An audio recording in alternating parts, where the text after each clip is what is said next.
Let's open the store. Welcome to Mr. Megorian's Wonder Emporium.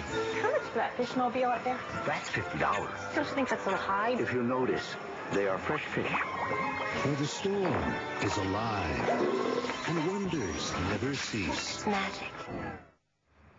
Well, you may think your family is boring, but according to new research, 2 in 3 Australians have a hidden secret. Our next guest discovered she had another family living on the other side of the world.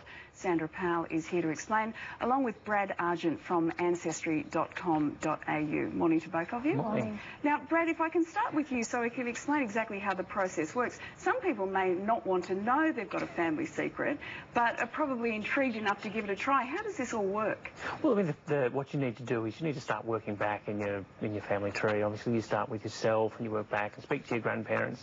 Christmas is a great time to get together. Usually all the families around, people are relaxed, and the stories start to come out. And when you start getting a bit of wine under the belt. A little bit of wine under the belt. It's amazing how those stories come out, isn't it? It's fantastic. Truth serum, I think they call it. Indeed, they do. And, you know, once you get that information, then you can sort of pop online and start scraping away at some of that flaking paint, and you never know what you're going to find underneath. And what are the chances of people finding out that they've got a hidden family secret? Well, the research that we did indicated that about 2 in 3 people had a family secret. Now, my position is that the other third haven't really looked hard enough. I think everybody has a secret buried somewhere. If you go back far enough and search wide enough, I'm sure you'll find one. And their secrets have quite an interesting range, aren't they? Yeah, you know, it was great when we did the research. You've got people, obviously, that had convicts. We had people who had, you know, changed their name. That was quite common. But then you get things like links to royalty. What is that about? Well, 14%? 14%. I Those think royals have been busy. Indeed, I think that gives you an insight into the recreational activities of the royals at that time. And then you get things like bigamy, also 8%. I was surprised that it was so high. Unmarried grandparents was up there as well. You know, when you look back at history, you think it was all very prim and proper, but this sort of research indicates quite the opposite. Yeah, and Sandra, you discovered that you had family members you didn't know anything about. I did, yes. Just starting to do the family tree for my children, putting my father's name, and at the same time, somebody else put in my father's name, which was a very unusual name, and contacted me through the Ancestry site saying we are researching the same person. And so what did you discover from there? Well, I discovered that I had a sister who was living in Spain, and it was her that contacted me. And then we both discovered we had a further 2 sisters and a brother who were living in England. And so your parents obviously had this whole other secret life you didn't know anything about? They did, yes. I grew up thinking my stepfather was my father. When I got married, I found out he wasn't.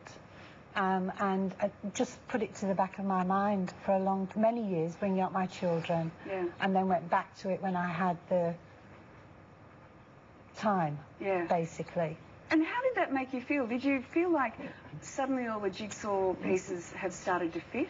They did, yes, because once I found out I had a separate father, I was told he died during the war, when in fact he hadn't. He had married bigamously during the war. Mm-hmm. And I had an older sister. And then he went to jail for the bigamy, and later married again and had more children. And that's your sister there? That's Christine. That's my older sister, yes. Yes, she's 2 years older than I am. And apparently we did meet once in court. When she was 2 and I was a baby, when our father was sentenced. Okay, so there was obviously no memory of any of that. Well, no. I mean, we have since said, had we known, we would have just run. Yeah. And so for whatever disappointment you have in the fact that that secret was kept from you, you've ended up with a bigger family. I'm now one of 12. Really? Yes. That's quite a history you've got to now it is, yes. Get to know. Many nephews, nieces, my father there. Yeah. And that's the four new sisters I found. So it's really very traumatic, Still traumatic, but wonderful. So you're pleased you did it? Oh, I wouldn't have missed it for anything, really. Okay. Well, Brad, as you said, it's that time of the year when families are getting together. So whatever work the Truth Serum doesn't do, maybe the website can do it for you. Indeed. And it's called ancestry.com.au. That's correct. Okay. Brad, Sandra, thanks so much Thank for coming. you very much. Thank you. Interesting stuff, isn't it? Well, best-selling author J.K.